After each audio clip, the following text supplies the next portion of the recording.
Hello, my friends, and welcome once again. It's a Saturday here in Dubai, so yeah, let's talk about something a little interesting today. So this came up because one of my subscribers posed a question to me, and it's one of those interesting questions that I think most of us, whether we male or female, will ask the same question. How do we know when you have the right person? And listen, this is an existential, is that the right word? Existential question. Let me find out what the hell that word means. I know it's in my vocabulary. Let's ask ChatGPT.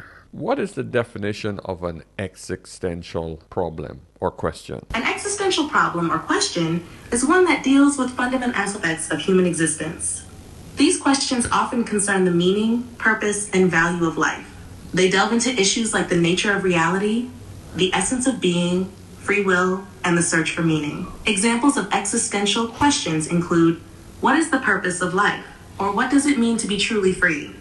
These questions are often deeply personal and philosophical, exploring the human condition and our place in the universe. There you go. There you go, gentlemen. So now you understand why this question is so complex, because here's the reality. We are constantly changing as human beings. If you had met me 5 years ago, I would have been a different person. Not completely, not much, but I would have still been different. And if you had met me 10 years ago, the same thing applies. And if we go back 5-10 years earlier, it would have been different. Well, the same thing occurs with a woman or your partner. The issue is that we're human beings, and every single event that occurs in life affects us differently. So having the right person, you might ask, is difficult to respond to, because the person that you start with is not going to be the person you end up with. And based on every single question or every single interaction that you have with him or her will influence how you then start to correspond or relate to each other. Every single outside influence, every commercial, every single ad she sees, every single YouTube video, every single instance in life will influence both you and her decisions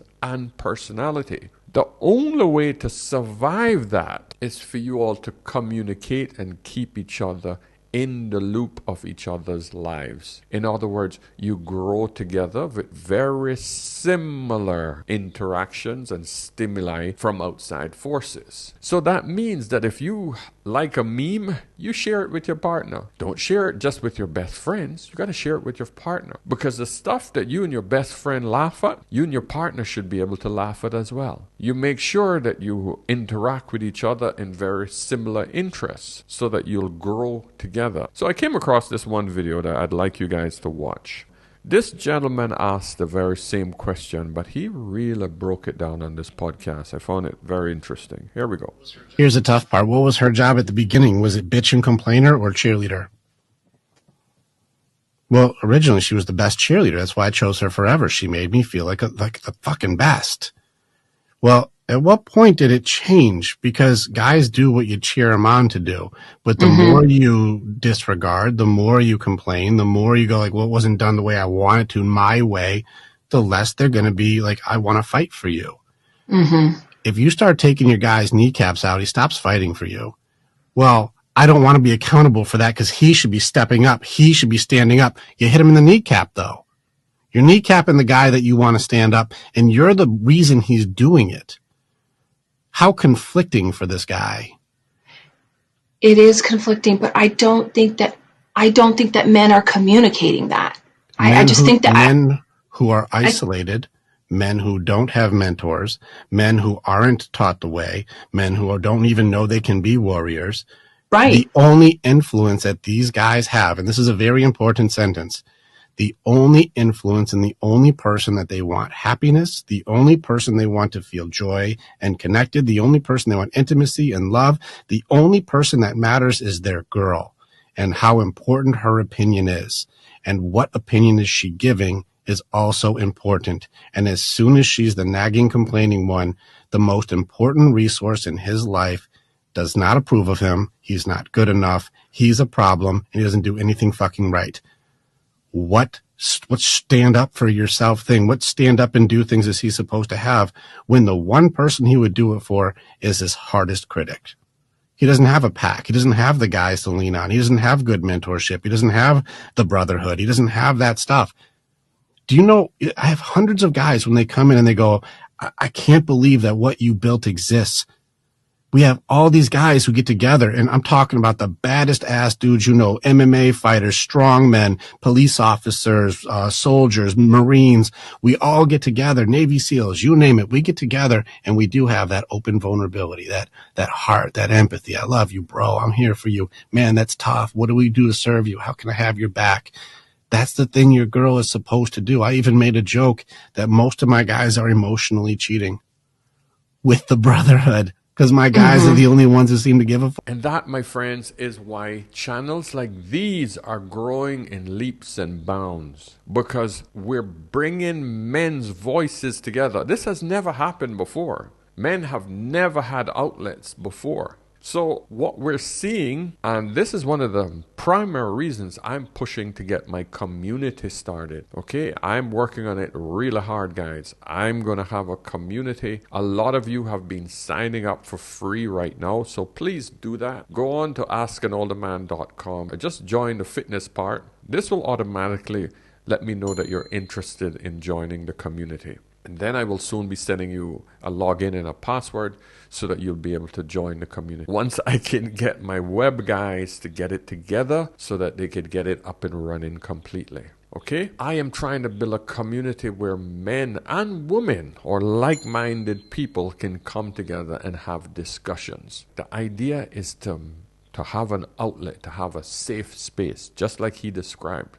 Men from all over the world call me on a weekly basis, all over the world, from as far as Alaska to Africa, all over the Caribbean, all over America. My New York base is massive. London, Manchester, all over the UK, Greece, Italy, Spain, men from all over the world, and women as well. Because there's a lot of women that have been red-pilled and said, you know, I woke up. Your channel woke me up. I understand now what I have to do and what my role is. I know I have been lied to. So many women are there. Listen, guys, I have over 20,000 women subscribed to this channel that are listening. They're tuned in. So this man literally brought it home. The woman that you marry.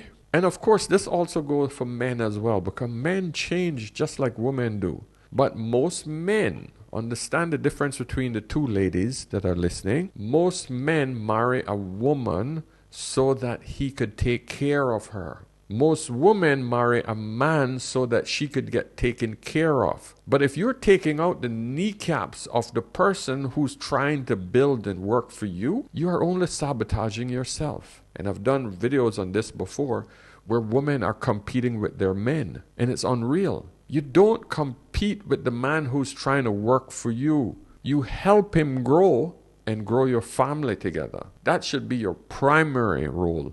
I mean, think about it. Why would you want to work and compete as hard as your man is? Instead of saying, you know what, I can work half as much as him and support him. Yes, I have my own little job, but he's doing 10 times more. I'm going to work and build him as much as I can. Men don't leave relationships, so please don't approach it from a point of fear. Now, if he make more money, then he's going to leave me and go with a younger chick. That happens in the very, very, very rare cases. Most men build a family, and if they have a supportive wife, he's not deserting her. No, he's not. So, ladies, don't approach it from a point of fear. But if you take the kneecaps out, as he put it, of the man that's supposed to be rising up to support you, you're only killing yourself. You're only destroying yourself. Let's hear a few comments from this. Tilt Decker says, a man will give up his happiness for his woman. A woman will give up her man for her happiness. And that's what I'm trying to explain to you. A man will run through fire for you. If he asks you to marry him and he know what's on the line, meaning half of everything that he worked hard for. Trust me, he's going to work hard to preserve what he has built for you all. It's you ladies that always take his kneecaps out. You always start some shit when you should just be, listen, let's get over this, let's build. We got a future to work towards. Let's enjoy this life. Stop the bickering, stop the crap here and there. Let's just get through life. But it's very difficult for women to do that. Jerome says, he shared a valid, concise, easy to understand explanation, and she still had to jump in with, but guys just don't communicate. He just communicated and she couldn't listen. It's a disease of the mind to be that closed-minded. Yes, exactly. It doesn't matter how much a man say or how much he communicates. A woman will always try to find a hole to actually poke in the argument, instead of saying, you know what, I should have listened. Most women just don't listen. A man is used to telling you what's wrong, but just because you don't like how he said it, you dismiss it. Oh, it's a gentleman that just said it here. Men do explain this need very clearly. Women simply don't want to hear it. Yes, there we go. Tai Viling said, jumps in with the excuse of men not communicating, and in my experience, the women in my life are terrible at doing just that. Yeah, women think that they're better communicators because they're just constantly whining and complaining. But that's not effective communication, especially when you say things like, oh, he should know what I'm thinking. How the hell is that communicating? How many times you hear women say that? Oh, he should just know that I didn't feel like doing that. Oh, he should just know. He should just know. Men don't say that. Men say, she didn't tell me that. So this one comment here, it's a bit long, but I'm going to go through it because I want you gentlemen to understand what a woman sees as a lot of work. Sis Hendricks says, if she was the best cheerleader, what changed her? How did he change that led to her change? I exemplify this. Women who give to the entire house, cook, plan outings, take care of the finances, tend to the kids, do the homework, make the meals, are on top of the chores, organize the calendar, plan the outings, again, detail the vacations, outing, and visitors, plan the birthdays, take care of the kids, friends' birthday gifts, and plans, organize the play dates, planning the outings, take care of the teacher's appreciation week, sign the permission slip, pack the lunches, make sure the house is stocked with groceries and snacks, and schedule, take care of the doctor's appointments and dentist appointments, and any other appointments, stay up with the sick kids, are needed for bee stings and boo-boos, run the errands, get the kids to recital and games and school functions, feed the dogs, do bath time and bedtime, plan the games and playtime for the family, who have also works outside the house, who wanted nothing more than to be a wife and mom, and do it gladly.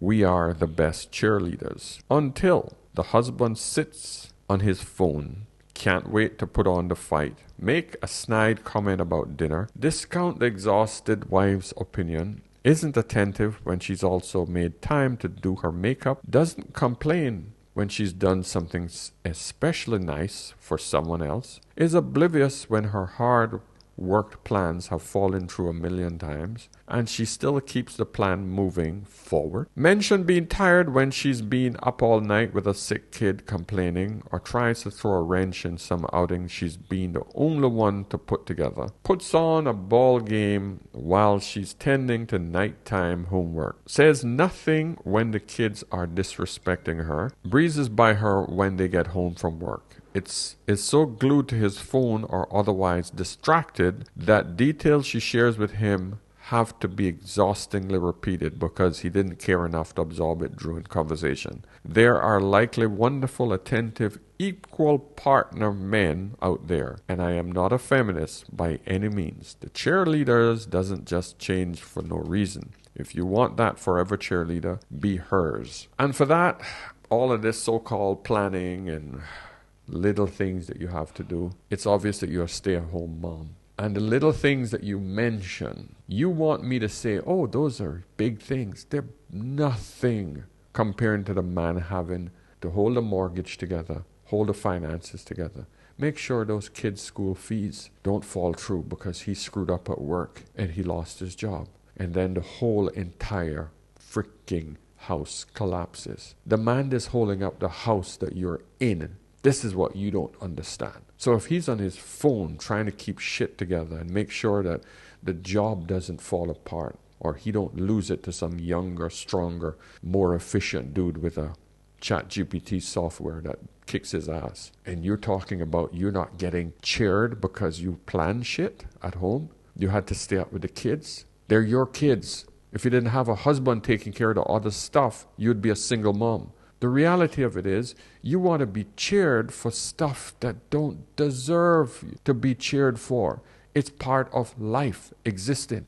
It's part of being an adult. Does he get cheered for going to his job and having to put up with this shit at his work? Who's cheering him on? Are you cheering him on? Probably not, because that's some adult shit as well. But if his collapses, you know whose world collapse? Yours and the kids. Your world collapse. Guess what? He can outsource that shit. So stop your damn whining.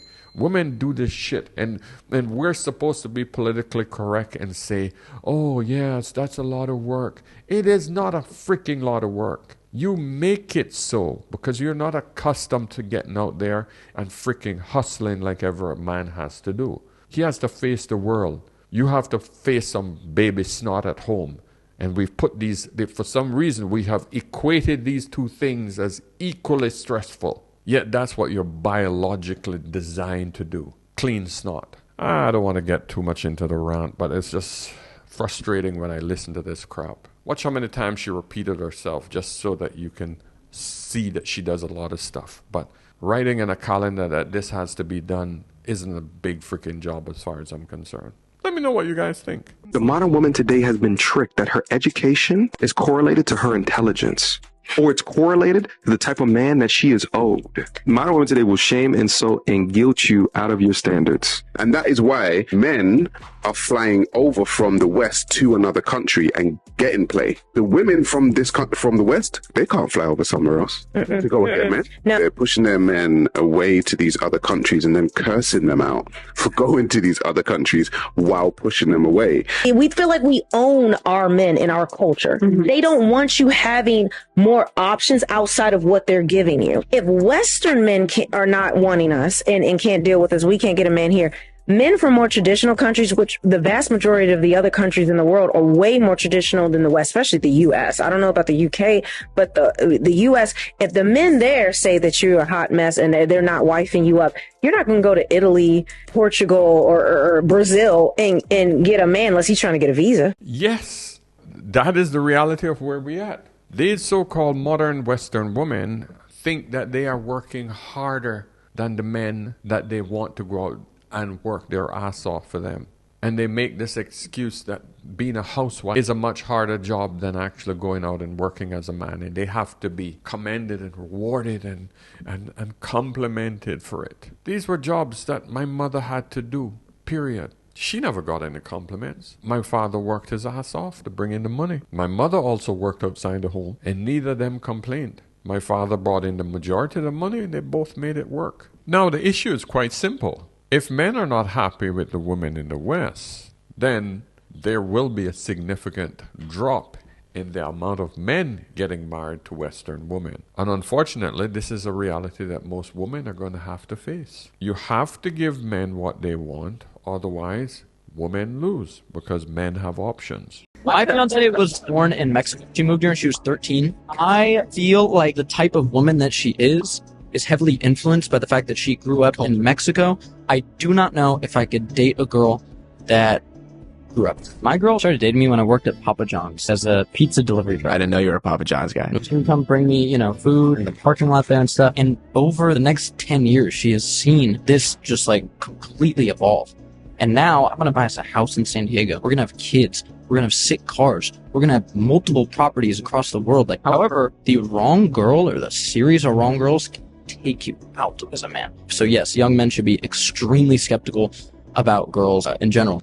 Hate foreign woman. Yeah, and he is so right. Living proof of it. The wrong woman can literally decapitate you, take you out, so to speak, as a man. Men work hard for their women, for their family. And if women are always competing with their men, these are the results you're going to get. Nothing. You'll get nothing. Here's another fact. The number of black men who are marrying outside of their race has drastically increased, which simply just means they are not picking us. And that is a big concern for me. So you got to ask yourself, what is it about you that makes us less desirable? That is what we have to figure out, because the men do desire to be in a relationship. They're getting married and they're outnumbering us in marriages. They're just not picking us.